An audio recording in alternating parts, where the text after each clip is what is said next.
Hi everyone, PFA here doing the editing for the video, and despite all of my efforts, the audio here still sounds terrible. We're still trying to fix this. I sound like I'm stuck in a kazoo. I don't know why. I'm trying to fix it. The problem is, I don't want to wait 6 months to do this, so it's going to be posted anyway. Now, and before you ask, I'm recording this on my phone, not with the setup we used to record the podcast. It's a different setup, so don't go, why aren't you doing that? It's because I'm using my phone. Sorry in advance.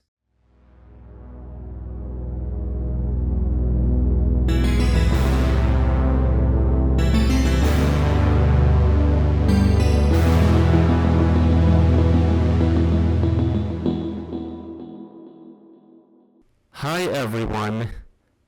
I'm an end of mission, the pressure-fed astronaut, and you are. Me am the face sarcasm do am idiot are cannot speak will. Hi everyone. Okay, you were supposed to hear this Third 2 time's weeks. the charm. Yeah, you were supposed to hear this 2 weeks ago. Hopefully we fixed the audio enough. And right now I'm going to just apologize. We're not going to sound very interested in this one because it's the third time we've done this, and I'm not changing the slides for more fun surprises. Yeah, so now I know exactly what's happening. So the whole narrative focal direction that we were going for the format of this is just ruined for this episode. Completely. Yep. Okay, face of sarcasm.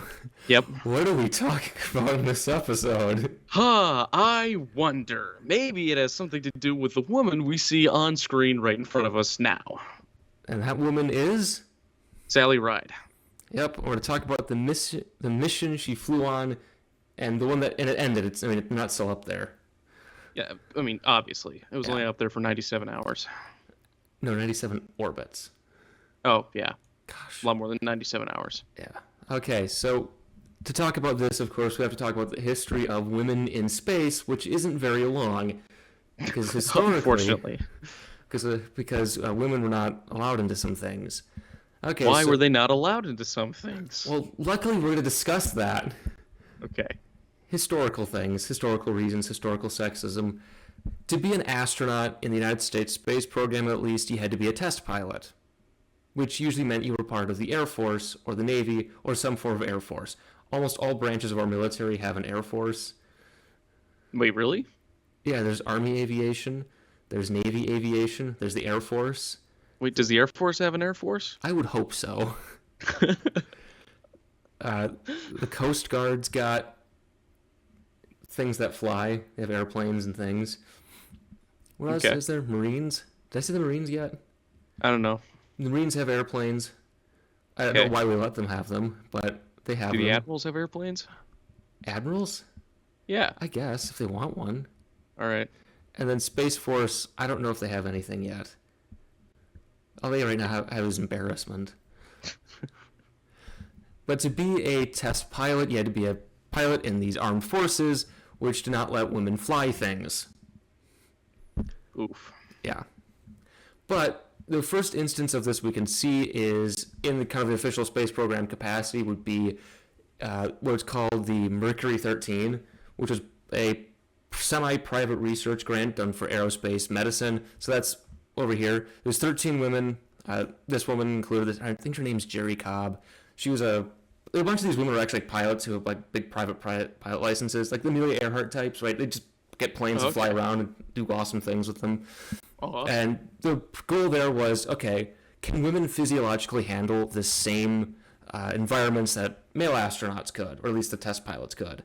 Yeah. And the conclusions were pretty much, yeah. Yeah, wow.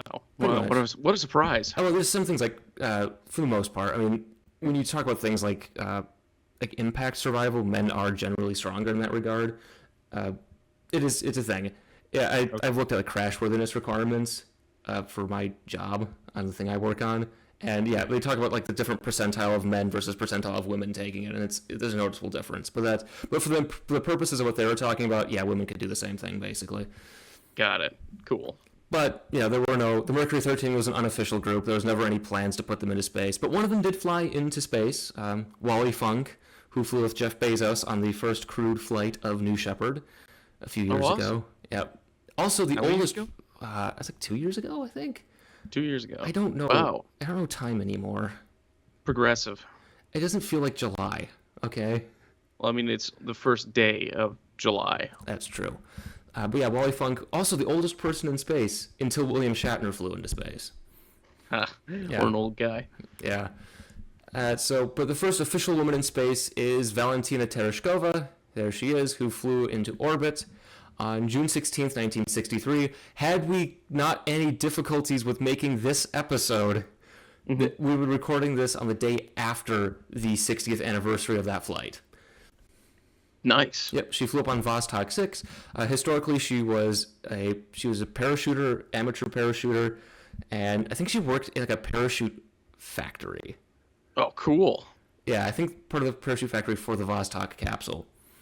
Nice. All right. And then being a cosmonaut and selected for the cosmonaut program, she joined the Soviet Air Force, as you can see by the uniform here, and got all these really nice medals. Mm-hmm. Cool. The second woman in space is over here, Svetlana Savitskaya, who flew up to Salyut 7 twice in August 1982 and July 1984. She's also the first woman to perform an EVA. There was no altruistic reason for this. We announced in the United States that one of our first female astronauts was going to do an EVA and be the first woman to do that in January 1984, and the Soviets said, we're not going to do that. You're not going to let that happen. We'll do it first. So the egalitarian workers' paradise of the Soviet Union did not have egalitarian ideas in mind when they sent her up. No. What a surprise. Yeah, if you're someone who's like a Soviet defender, I'm sorry, but Soviet Union's not that good. If you read about the Soviet space program, it was mostly stunts just to one up the Americans. But Svetlana Savitskaya is, it's not, they didn't say, oh, woman, put her on capsule, right? This isn't that kind of thing. She was also a amateur parachuter back in the day. Skydiver, that's the word I was looking for. Skydiver. I can't speak. I don't know words. It's okay. Yeah. She did this in secret. Her father was like a colonel in the Soviet Air Force and didn't discover that she was a skydiver until he discovered a knife that they use in her backpack one day. Oh, jeez. Yeah. What's this? Oh, I skydive. Sure. She worked at, what did it say? She was skydiver and test pilot for Yakovlev. So they build jets, I think fighter aircraft. Actually, cool. She's the fastest woman in a MiG, if I remember correctly. Really? One of the first women, like Mach 2.5 in a MiG, I think. Oh, nice. Really fast. Yeah. Yeah, and of course, Svetlana Savitskaya's flights were mostly publicity stunts. Even Valentina's flight was mostly a publicity stunt. It's unfortunate. In the United States, things got better. Because America, USA, hey, this is gonna come out July 3rd, before the 4th of July. That's right. All part of the plan. Yeah, baby. USA. One of the complaints of the Apollo program was that all of the astronauts were straight white men from Ohio. I mean, if you understand. Yes. God's chosen people. Yeah. Straight white men from Ohio. Yeah. You gotta leave this planet. Get off. Go to right. It's like Moses, leading to the promised land of not Ohio. So some big complaints that NASA was hiring just straight white men, which of course is not that good. Yeah. And in 1972, under the Nixon administration, the Equal Employment Opportunity Act was passed. It's Nixon. Nixon's kind of a weird person in that regard. When you think of Nixon, you think, Vietnam, Watergate, but... I'm not a crook. Yeah, I'm not a crook. And he also made, like, OSHA, EPA. Yeah. Which is weird, because it's Nixon. Everyone thinks it's, not that, but no. Yeah. So... Mixed bag. Yeah. One of the benefits to the nascent space shuttle program, which we're talking about, as part of this podcast, is it can carry a lot more people to space. Including women. Really? Yep. Wow. Yep. And so for the new group of astronauts, Group 8, called the 35 New Guys, or the effing New Guys, colloquially speaking, is that they included... TFNG, yeah, okay, that makes sense. Yep, included the first women and minority astronauts. Nice, And nice. as I made the note here, Nichelle Nichols, who played Lieutenant Uhura in Star Trek, was instrumental in recruiting people for NASA. She actually, up until a few years ago, before she died, was active as like a NASA like social media personality, not social media, just like personality. Just kind of, she'd fly like on the Sophia telescope. Yeah, I think it would be a little weird if she started doing that after she died, but yeah, that's an opening in new field of science. So here we have the first 6 female astronauts: Catherine Sullivan, Shannon Lucid, Anna Fisher, Judith Resnick, Sally Ride, and Rhee Seddon. Now, I've asked you this every time we record this. Mm-hmm. In the Soviet Union and Russia, how many female astronauts did they have? Certainly more than 4, right? Unfortunately, no. Not that many. We have How many? Well, we have Valentina Tereshkova. We have Svetlana Savitskaya. There was one woman in the 80s, not the 80s, the 90s, I think the early 2000s, and there's one who flew on, I think, Crew 5 to the ISS recently. And then there's the actress who flew for that movie that was filmed on the ISS a few years ago. So that's how many? 4. 4. Wow. Workers' paradise. Egalitarian utopia. And this is the mission that Sally Ride flew on. STS-7. So on board STS-7, our commander is Robert Bob Crippen. He was born September 11th, 1937 in Beaumont, Texas. He was a pilot for the Navy. His previous spaceflight history is his original selection was as a manned orbiting laboratory astronaut. That was the military space station. He did work, then when MOL was canned, he joined NASA, I think part of Group 7. And he did work supporting Skylab in something called SMEET, which is they locked these guys in a Skylab mock-up to see if they could, go crazy. Oh, awesome. Yeah. I think the biggest thing they helped fix was the little astronauts room on board. Oh. Made that better. Oh. Yeah. He did support for the Apollo-Soyuz test project. That was the last Apollo flight. And then he did the space shuttle landing test. That's when they put the space shuttle in the back of the 747 and let it go. And landed it, of course. I mean, they didn't crash it or anything. That'd been stupid. That would have been bad, yeah. Yeah. And, of course, he was the pilot on STS-1. Oh, so the first one to fly the space shuttle. Yes.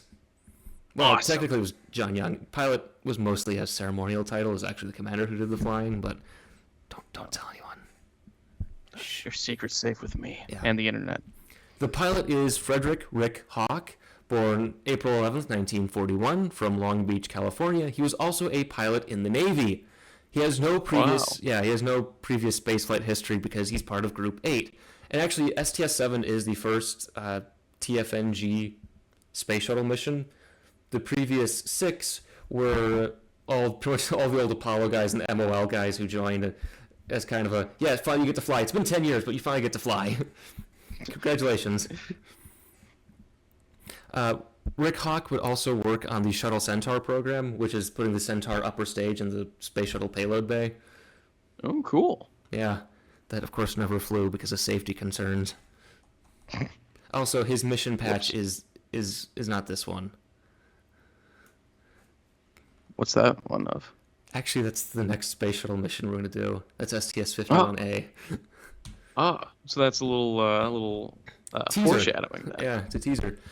So, Mission Specialist 1 is John Fabian, born January 28th, 1939. He's from Goose Creek, Texas. He was a pilot in the Air Force.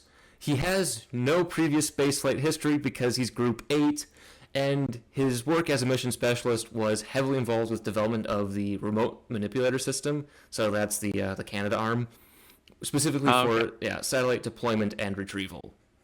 Right. Got it. Okay. And our mission specialist number 2 is Dr. Sally Ride, born May 26th, 1951, and she did die on July 23rd, 2012. She was Rest in peace. Yeah, I think it was a cancer of some form.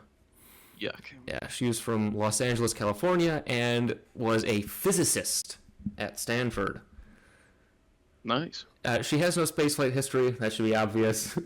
Part of Group 8, yeah. Also, woman. Oh, yeah. Right? Yeah. And she was also heavily involved in RMS development. So here's some fun facts. We have met John Fabian for the Lunch with an Astronaut thing. I hope you remember it this time. This is the third time I've brought this up with you. No, I've actually forgotten it again. Oh, okay. Yeah, we did that way back in 2007. We were tiny podcasters. It was that Lunch with an Astronaut. He's doing that again, by the way, from what it sounds like. We should go visit him again. Yeah, yeah, we talked about you on a podcast. What? A what? Yeah.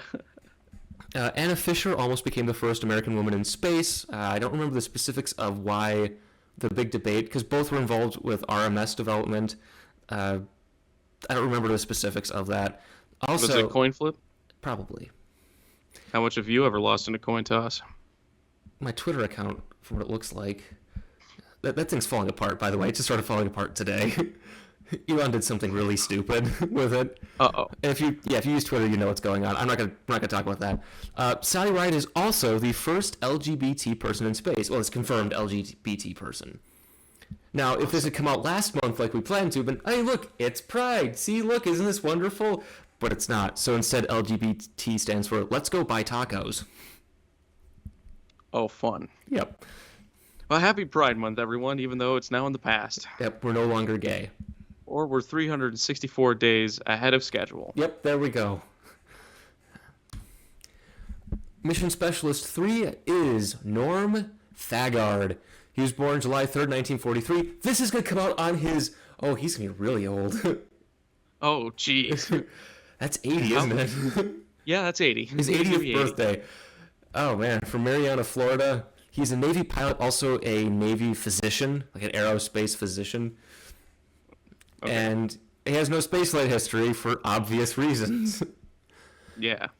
Our orbiter today is OV-99 Challenger. This will be its second spaceflight after STS-6 in April 1983.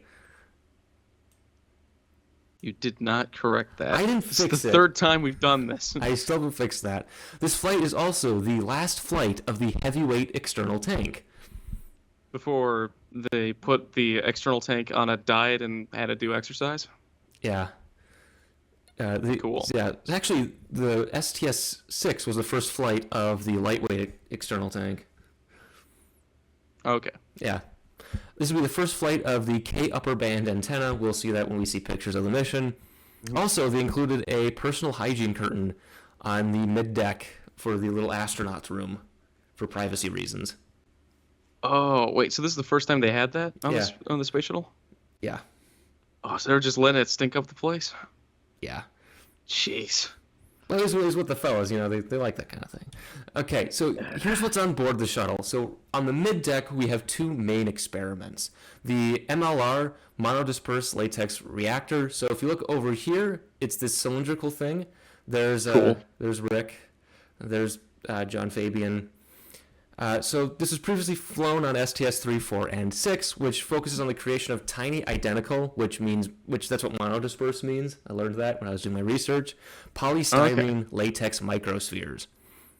So on this flight, the goal is to produce 20 micron diameter spheres in this reactor. The applicability of this would be for medical use. You can make small... what I read was... I didn't really do much research because I was reading about the next episode. Sorry. Right. It's okay. Is that your pores, when you have cancer in a certain area, are actually a different size. So what you do is you'd make microspheres that contain anti-cancer drugs, and they go into the pores that have cancer. Oh, so basically, like drip it into the cancer pores. Yeah. And that'll help. Yeah. Against the cancer. Yeah, and you can do it for other things. Yeah, and a lot of the experiments for these are for, can you manufacture things in space? Okay. Kind of like gearing up for space civilization. Yeah. Do you know when unlocking the next stuff in the tech tree? Do you know what when the first actual commercial space factory launched? When? A few weeks ago. Only 4 years behind schedule. Yeah. So the other experiment on board is right here. CFIS, the Continuous Flow Electrophoresis Experiment. Now, electrophoresis uses electrical fields to separate particles because it's at different charges, so you can separate them. There's a lot of use in this in the medical field to separate like proteins and different like chemicals out. Oh, okay. Yeah. So this one is specifically focused on kind of the applicability of CFIS in space, because it's a microgravity environment. So how does that impact how the things separate? How do you move this stuff around? So on board here, we'll be using samples of dyed polystyrene latex particles to investigate the concentration limitations of CFIS. How do they distribute? How do they, because the dyes will have different charges or different ionization or whatever. I don't know. I'm not a scientist, okay? I'm an engineer. Basically, just like put this thing in space, turn it on, and see what it does. Pretty much. And then there's also medical experiments because you got human spaceflight. That's just a given. So these will be, one, there's a treadmill on board. So right here, this is the handle for the treadmill, and the treadmill is below, down kind of here. Astronauts would run on that. So pretty much determining the effects of microgravity on the human body. There was one focus on this flight, which is how your eyes move in space when you're looking at things. You're grimacing. Yeah, I know. It's not like your eyes pop out or anything gross. It's just do they like look around differently? Do they react slower or faster in the microgravity environment? That sort of thing. Still sounds gross. Oh, I mean it's your eye. It's kind of got that little fear there. Other one is space adaptation syndrome, which is space sickness, because getting your sea legs. Yar. Yeah, and also there was another one that is how your limbs deform in space, because you have fluid redistribution going on. Right? If you ever watch video of astronauts when they get up to the ISS and they're all hugging each other, the ones that just got up there, their faces are puffy.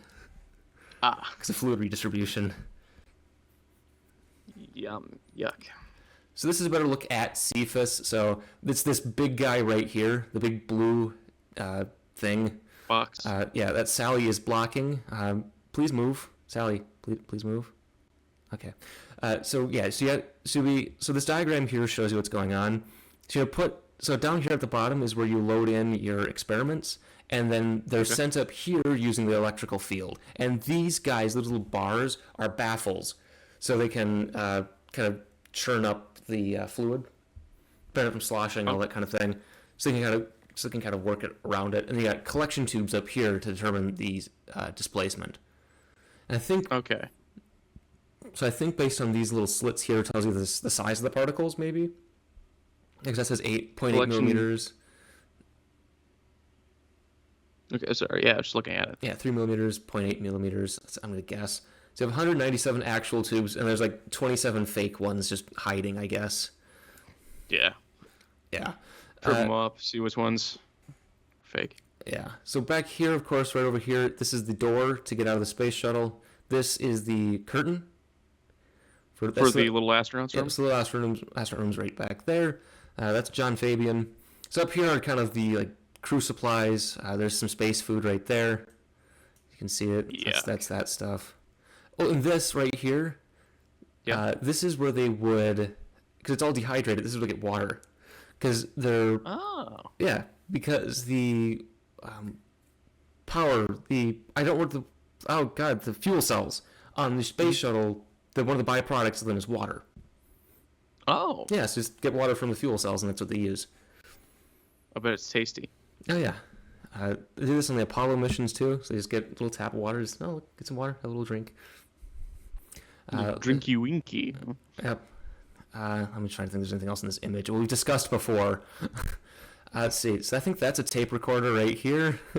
Look at that advanced technology. Ancient caveman tech. These are the radios for communications. Space age technology. Oh, this is advanced. So now let's take a look at the payload bay.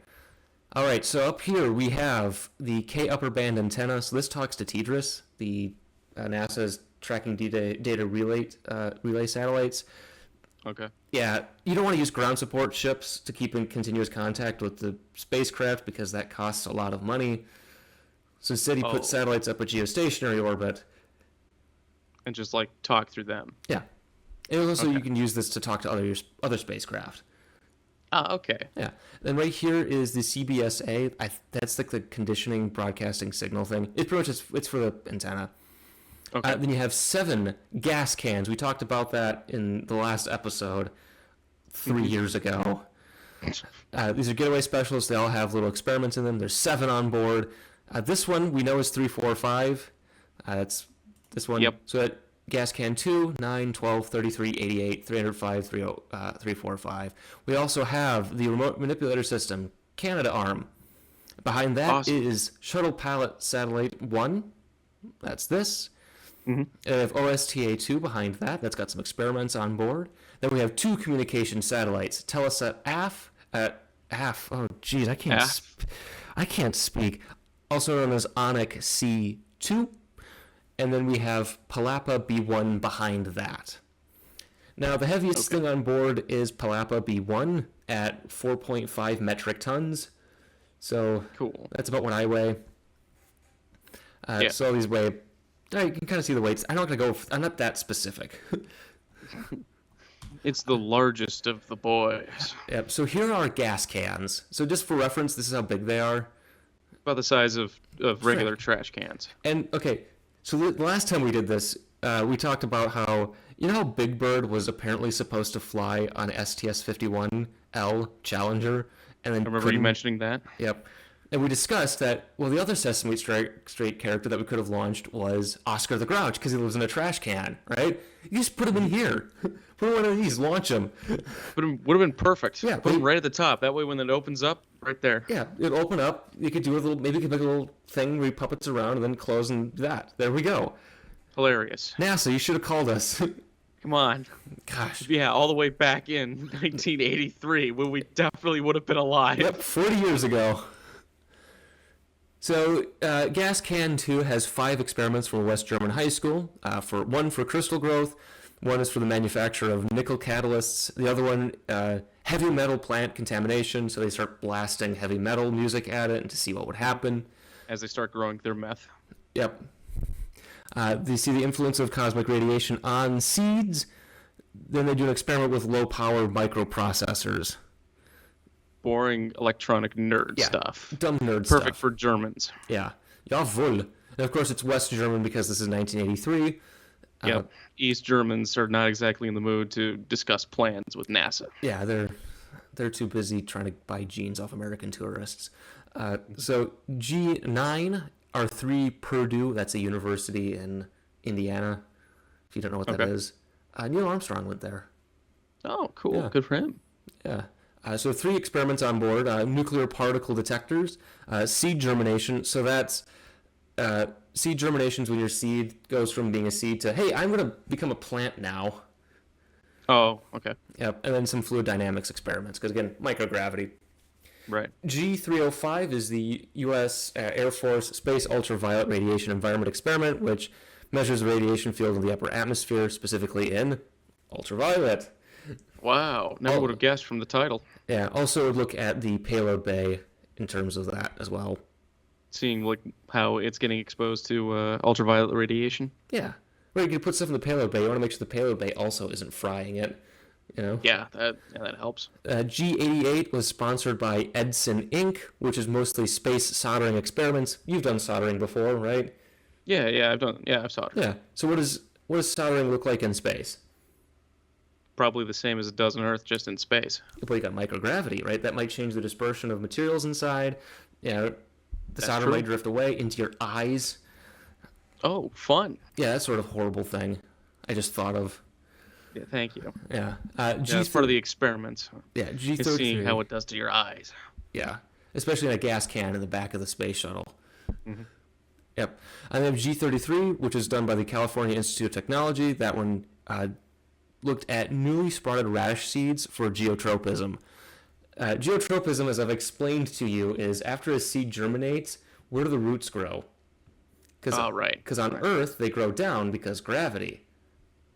Mm-hmm. But in space, do they grow down? I'm using air quotes. Yeah, because down in space is that way. Yeah, down is whichever way you want to make it. Yes. Then G345 measured the effect of payload bay environment on extreme ultraviolet sensitive film, kind of tying in with G305. This would be 12 stainless steel cylinders. Actually, this is the diagram of it here. This is 345. I have such great handwriting. Yeah, the mouse and keyboard. Yeah, that's 345. So you can see, so these are different cylinders in there. That's the gas can itself. And then G12, the one that you were really interested in, which is an ant colony in space from Camden, New Jersey High School, which was sponsored by RCA. So this is a representative from the high school team there. There's actually two of them. The historical precedent for that is, I think Camden at the time was a very, poor. This is the 1980s, where a lot of like the Rust Belt would form, right? This is when we see kind of like the post-industrial United States start to emerge, right? Okay. Kind of the issues that plague us today about like old factory jobs going away. Well, that's kind of happening now in the 1980s. So New York City used to have some manufacturing and shipping that just went away, and Camden's near there, I think. So you got a bunch of poverty, people just not interested in space. So how do you get these people interested in space? Well, you put something in space, you sponsor something for it. And Got it. And the goal here was to see how an ant colony would form in microgravity. I bet it's going to be really cool. Oh, you know it is. Yep, I know it's going to be awesome. So this right here is part of the experiment. You can see it over here. We debated on what part this is, I think. I still don't know. I think it's this. I think... No, I don't think it's that, because it's pointing to the ant colony. I think it's down there at the bottom. That? I think.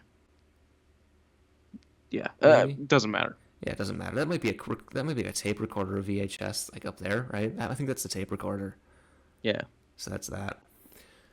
I don't know. So this is STS-7. It's the shuttle pallet satellite. The idea here is you want to build a pure microgravity environment, but the space shuttle doesn't really allow for that because astronauts love bouncing off the walls, which shake it. Oh. So like actually bouncing off the walls. Yeah, and if you sneeze in there, it's going to damage something, right? It's going to shake it. Right. Okay, so it's sensitive to the movements of the people in the ship. Yeah. So So what you have on here is you take the remote manipulator arm, you grab this thing right here, and you pull it out, and you let it go. It'll be in space. Microgravity, to be on its own satellite, and then the shuttle will just pick it up later and bring it back into the payload bay. You got some experiments on it. You got mouse 2, mouse 1 is on there. Most of this here is just to see if it works. Mm-hmm. Got cameras on board. Again, sorry if we don't sound as passionate in this one. We've already covered this twice. I'm still distracted by the mom's multispectral scanner. Yeah. His dad's was in the shop, I guess. Yeah. So this is the OSTA-2. It contains 2 experiments. Materialwissenschaftliche Atomexperimente unter Schwerelosigkeit. I'm keeping my right hand very far down. Yep. And the materials experiment assembly. Okay. Yeah. So MEA, material experiment assembly, this one's kind of focused on material growth in microgravity. Both of these experiments are technically about that. So one of them is vapor growth of alloy-type semiconductor crystals. So what you're doing is you take your alloy, your germanium selenide, which is a semiconductor, you put it in a container, you heat up one end, you heat up the other, different temperatures. The vapor of that is going to go to one side and crystallize, kind of like ice. Okay. Right. So next one is liquid phase miscibility gap materials. So this will make space-formed alloys in space to see what they do, to see if you can make different types of alloys in microgravity than you would on Earth. Right. Okay. Because again, space manufacturing it's gonna happen, guys. Totally. Definitely. It's gonna happen. And then we have containerless processing of glass-forming melts, which the experiment with high-temperature containerless processing of various compositions of glass-forming substances. So it's glass forming in space. Yeah, there's a little Swedish man in there blowing glass, and then why Swedish? I don't know why I said Swedish. It'd be German, right? Probably German. Yeah, this is a German. No, this is an American experiment. Some American in here doing that, and then just to see how glasses form in that, and to see if they can make impurities, if there are any that show up in microgravity as it crystallizes. Okay. Because and use acoustic levitation. So some of that German heavy metal is going to be used to lift this up, keep it from touching the walls. Got it. Got it. Then mouse. So this is a picture of one of the mouse experiments right here. This is what it looks like on the inside. So this is, again, material science, autonomous material science experiment under microgravity. So you're going to see how the stability of metallic dispersions on the solidification front. So for two of them, mouse A and B, they have identical canisters that have different heating and cooling cycles for metals in there to see how the metallic dispersions, which is kind of like how the metals, like where the metals grow, what alloys form where, because you have different like variations of it. I'm trying to think of what the form is like, because you have like martensite, bainite, austenitic. Material science people know what I'm saying. Different forms of iron, carbon. I forgot the name for it because I can't remember anything. That's okay. But right, to see how these work in microgravity, and to see if there's a way we can make them not in Earth gravity, like different forms of these alloys. Got it. See if space makes them better or stronger or gooder or viable. Yeah. And then the solidification front involves determining particle movement in the melting and solidification process of these metal alloys. Right, where are these things going, how they move around as it's solidifying and crystallizing. So you can see if we can make all this stuff in space. And then we have two communication satellites. Now this actually is how they're put in the space shuttle for these. So you can see there's a big truss structure, got a big cylindrical part with sunshades. That's the PAM-D, which is a Star 48 motor, which we saw last time on the Conestoga. It's the upper stage for Conestoga. You can kind of see so what we have here is this spacecraft, which is a Hughes 376 satellite bus. In this case, it's actually unfolded. This is what it looks like when it's deployed. So it's stored in here. What happens is it's on a spin table, so when they're ready, the sun shield will open up, they'll spin it up to 50 RPM, and then squirt it out. They'll just it'll go out, spin away, and we'll talk about the actual deployment later. So this is the spacecraft itself. You can see it's got a solid motor on the inside, too. You got an antenna, transmitters, another antenna. So Telesat F Onyx C2 is a Canadian spacecraft that is 1.1 metric tons at some point in its flight. It's heading up to the geostationary belt at 110 degrees west, so that is, I think that's over Western Canada. Yeah, Western Canada sounds right. We'll see a chart that actually has where things are. This one operates on the K-upper band, so it's 12 to 14 gigahertz. Now, K-upper is like satellite TV. Okay. It's also near the water absorption band. So that's why whenever you're watching satellite TV during a thunderstorm, you lose signal a lot. It's because there's so much more water in the atmosphere that it's actually absorbing the signal. Dang, water. Why don't you get out of the clouds? Exactly. So this is capable of supporting 32 television programs. Wow, what advanced technology. 32 whole channels. And you know it's Canadian, so it's going to be hockey. Dang it. But yeah, it's what the first Onyx satellites broadcast when they were first used. They broadcasted hockey games. Jeez. And Onyx is actually Inuit for brother. Oh. Yeah. Or it could support 1,344 phone calls. Just 1,344 phone calls? Yeah. At once. Oh, at once. Okay. Yeah. Not the entire Western Canadian. So you're watching hockey and you're talking to your buddy about it. Before you get ready to go, ice fishing on your ski-doo or whatever. Whatever it is that Canadians do, they're not real. Yeah. And Palapa B1 is an Indonesian telecommunications satellite. Now, when it enters geostationary orbit, it is 630 kilograms. Okay. This one's sitting at 108 degrees east. This one's basically the other side of the planet. Yeah. So this one's operating on the C-band, so 6.5 gigahertz, and it can only do 24 channels. Wow, inferior. Yeah. Well, the other thing here is Indonesia is actually one of the first serious geostationary satellite customers, if I remember correctly, because there are a whole bunch of islands. Okay, it makes sense, yeah. They're the fourth most populous country on Earth. I looked this up, yeah. I think it's China, India, United States, Indonesia. The United States is about 340 million people. Indonesia is like 230 million. Really? Yeah. Wow. And also, this spacecraft specifically, B1, some of the transmitters are actually used for the Philippines, Vietnam, and other countries in Southeast Asia because it's right there. Makes sense. And this is what we do on some of our big geostationary satellites. Is we'll just buy a transponder if you want.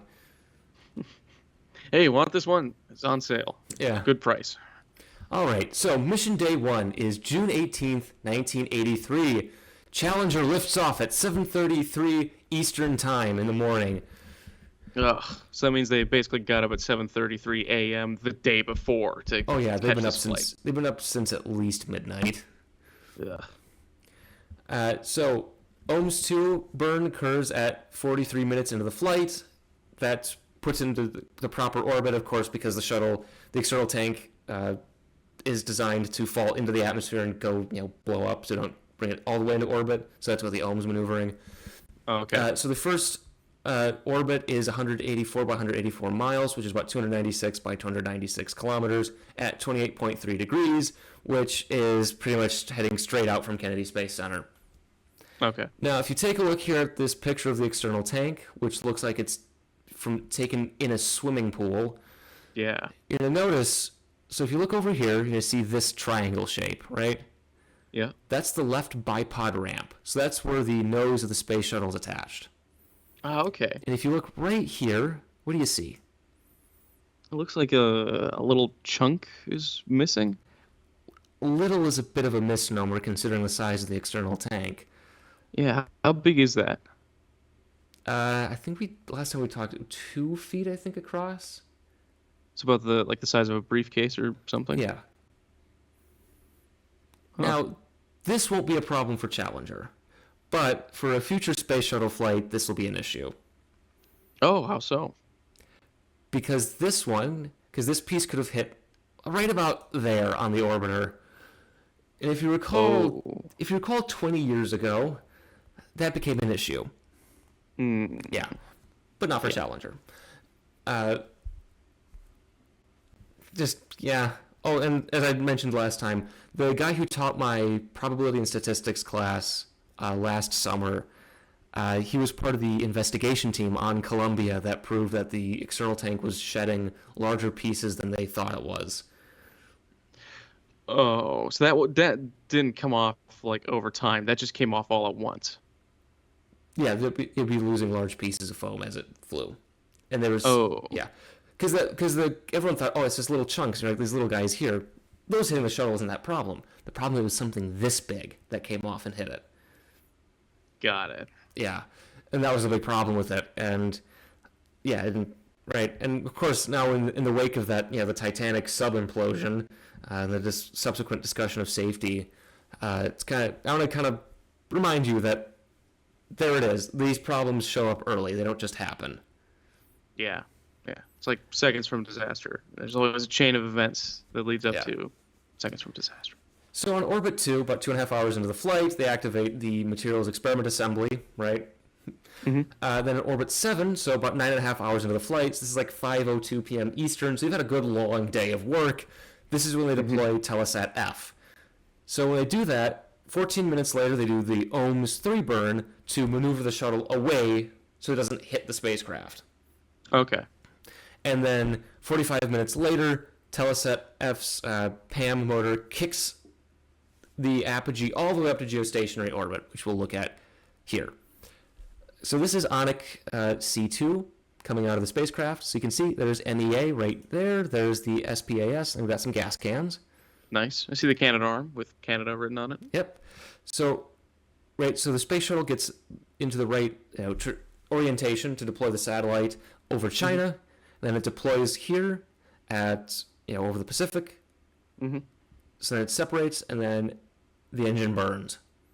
Right. So it's right over the equator. Yep. That's when it burns. So let's see. So this is at 118 west.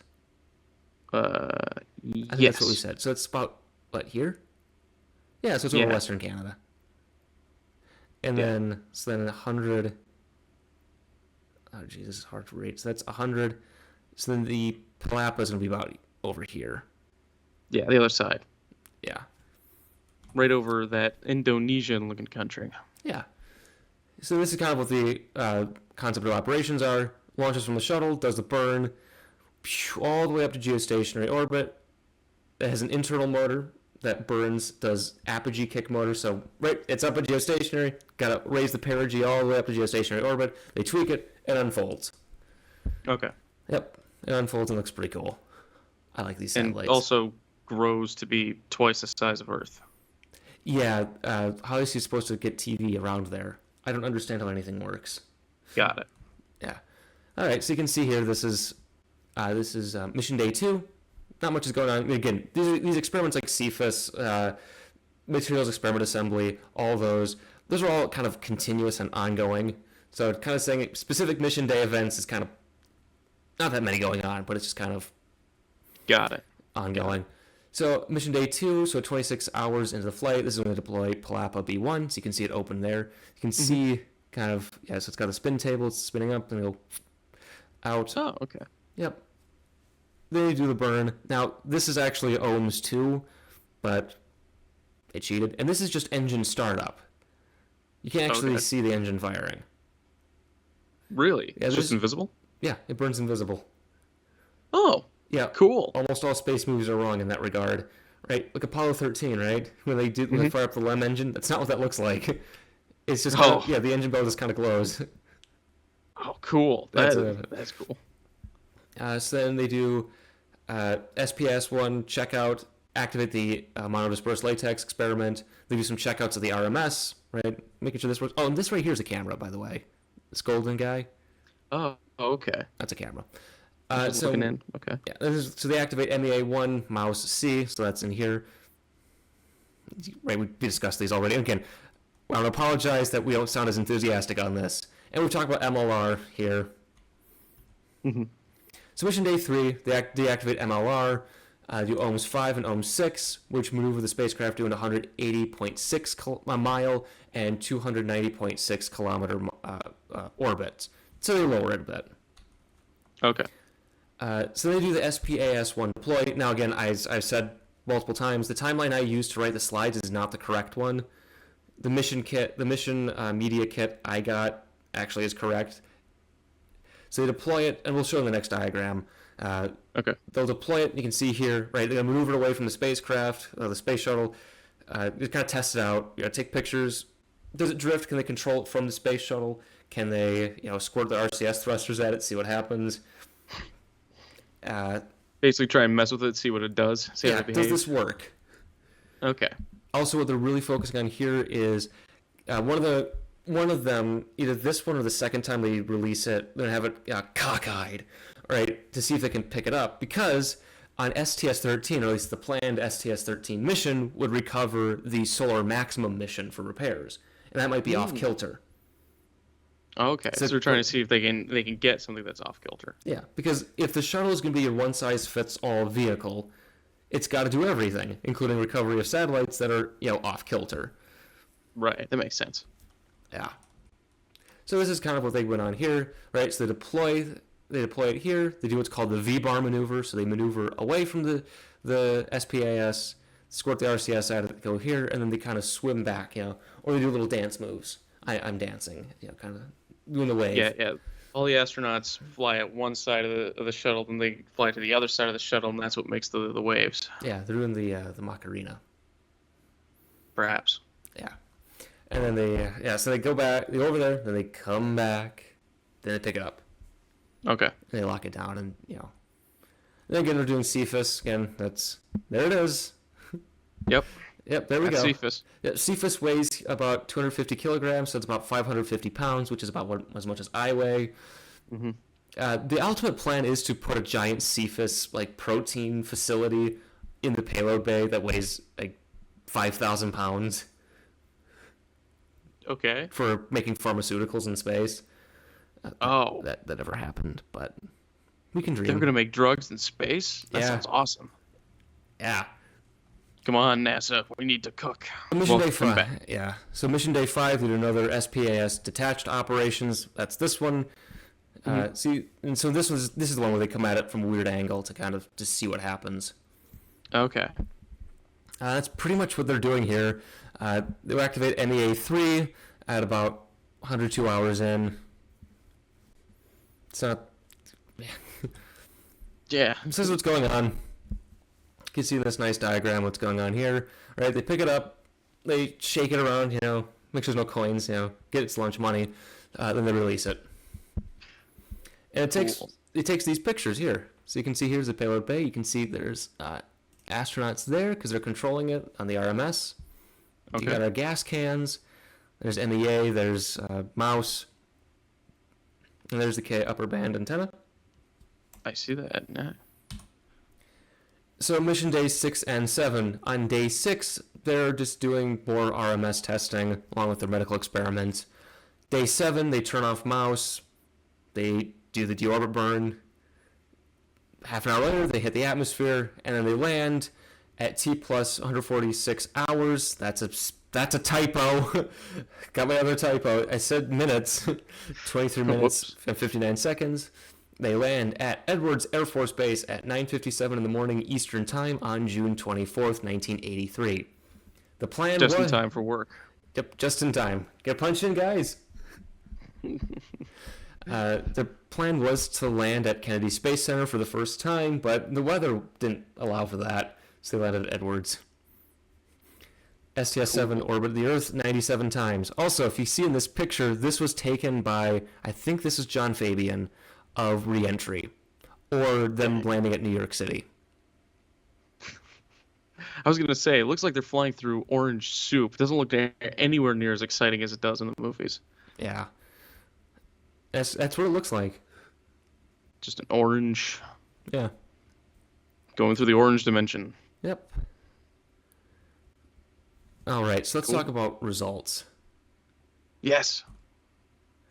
Oh, I was going to... Okay. So, no! Oh, God. You know this already, but yeah, so It still sucks every time. Yeah, so the ant experiment, the one that you were most interested in, I'm assuming most of the listeners are most interested in, they died. They brought it back, they opened up the gas can, all the ants were dead. Most likely they didn't even make it to launch. What happened was during pre-launch procedures, the payload bay is flushed with dry nitrogen, which most likely dehydrated the ants and killed them. So they killed them before launch. Yeah. I did some research on the different gas can experiments. Some of them didn't work. I think one of the Purdue experiments short-circuited. I couldn't find anything on the Edison one. Now, some of these details would come from about 1983, and some of the contractual agreements are you don't actually have to publicly release scientific findings for at least a year. So I couldn't find some of them. Some of them I found some for like the experiments on like the film, but I couldn't understand any of it. Was it all written in German or Greek or something? I also just didn't really read much into it. I was kind of rushing because of the audio issues. That makes sense. For some of the MEA experiments, they had, I know one of them, the piece of metal they were working with got stuck to the side of the experiment, so that was inconclusive. I found there's links in the description actually do have some of the experimental results if you want to go look for that. And and on mouse, the stuff I read was mostly complaining about how they set up the experiment wrong. Oh. The thing that they talked about was, well, if you want to test this thing to make sure it works, use the actual power supply that you're going to use, not the one you want, not the ideal one. Like on the don't plug it into an outlet, plug it into your simulated, space shuttle. Oh. Yeah. Don't run the experiment when the astronauts are awake because they'll bump into things and ruin the microgravity environment. Things like that. There was like 3 pages of things that they wanted to change for the next time they flew it. Jeez. So for Cephas, this chart here shows the different dyes and the dye capsules that were put into it. So the y-axis is absolute weight percentage. So that's the distribution of them, and then this is the separation distance between them in the experiment, I think. Okay. So you can see here at 1x conductivity, you can see distinct humps for the different color blue, white, red spheres. But at 3 times conductivity, you can still sort of see it, but the distributions are a bit different. Yeah, they're a bit more spread out and like closer together with each other. Yeah. Let's see. The medical experiments, you can find some results. These are ongoing, so you can look at them for yourself. Again, links in the description. Palapa B1 operated nicely, retired to a nice farm in October 1995. Onyx C2 also did nice and retired to a farm in January 1997. Ah, nice. Yeah. I hope it's a nice, good farm. Yeah, it's called Graveyard Orbit. Oh. That sounds like a good band name. Graveyard Orbit? That's the German heavy metal band. Oh, that's probably what it is, yeah. Yeah. Also, the crew did EVA procedures with actual EVA suits on board the shuttle. They actually had the entire cabin pressurized to 10.2 psi instead of 14.7 like it normally would run at, because doing EVA operations, it'd be at 10.2. Ah, okay. No issues. No issues. Perfect. Yeah. So you can find pictures of that too, of that, because they were planning to do EVAs. Also, the other thing was, if something went wrong, could they go out and fix it? Yeah. I know. Yeah, I actually did some reading. There was one DoD mission where they did an unplanned EVA to fix the spacecraft they deployed. Oh, cool. We don't know anything about it beyond that, but we know that they did it. It was unplanned. Gotta go out and fix. Gotta tighten those screws. Yep. All right. Also on board, right here, carried by Sally, are jelly beans, gifted by President Ronald Reagan. Because he liked jelly beans. Yeah. Okay, so when we talk about this mission, right, the goal here was to demystify space shuttle missions, and we've demystified the first American woman in space's flight. We didn't just launch a woman into space and go, all right, boys, we did it. Mission accomplished. She actually did things in space. Yeah, because she's a doctor. Yeah. Yeah, got a doctorate. Physics. Yeah. Knows what she's talking about. Yeah. And that's it. That's what we got. Women can be astronauts too. Yeah. We've got some up in space right now. We're sending one to the moon really late next year or early 2025. Yeah. Yeah. It's pretty. I mean, that's pretty exciting, isn't it? Yeah, it is. I'm also sending a Canadian to the moon, so. Oh, not the same person, right? No. No, God, Okay, no, good. no, we won't. No, that's a bit much. Yeah, I was worried there for a second. I think we should warn people. I know I have a very dark and dry sense of humor. Sometimes people don't pick up on that. I mean, we basically just bashed the Canadians this entire episode. I think we've thoroughly established that. I just want to make sure if there's anyone listening that I know I have one that's very dry.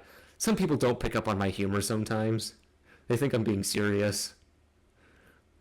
Yeah. Sarcasm is not exactly universal. It's not taught in schools. Yeah. It needs to be put back on the curriculum. Yeah, that's what we got put back in schools.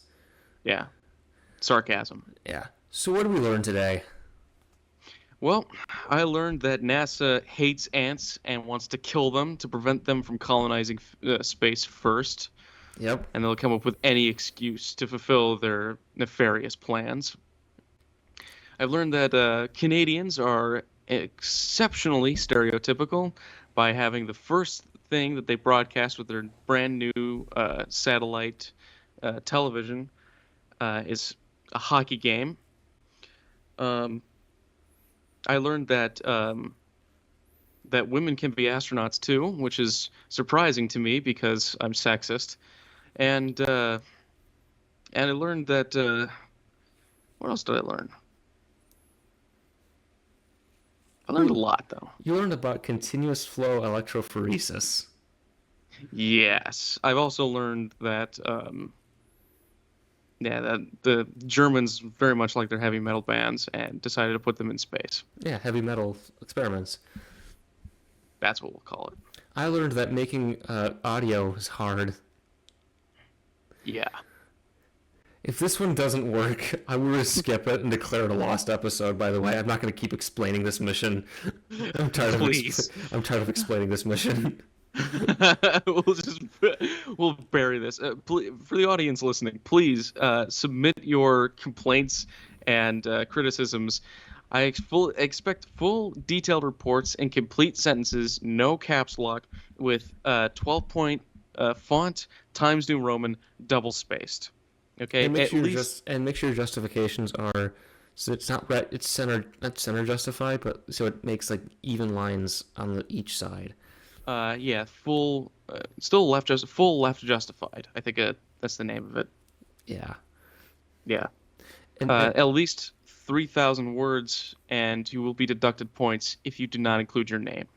yes, contact info, mother's maiden name, social security number, All of that information first is car, required. pet. Yeah. So hopefully this worked. Please. So on the next episode, we're going to talk about Haiten Hagoromo, the first Japanese mission to the moon, and quirks of orbital mechanics. Oh, fun. Yeah. What's with the loop-de-loop thing on the right side? That's orbital mechanics. You're going to learn about that, hopefully. Oh, great. It's not as bad as it looks. Is this going to be on the test? Yeah. Dang it. All right. I'll be here for the next episode, as all of you should be, because this is going to be on the test. This has been End of Mission.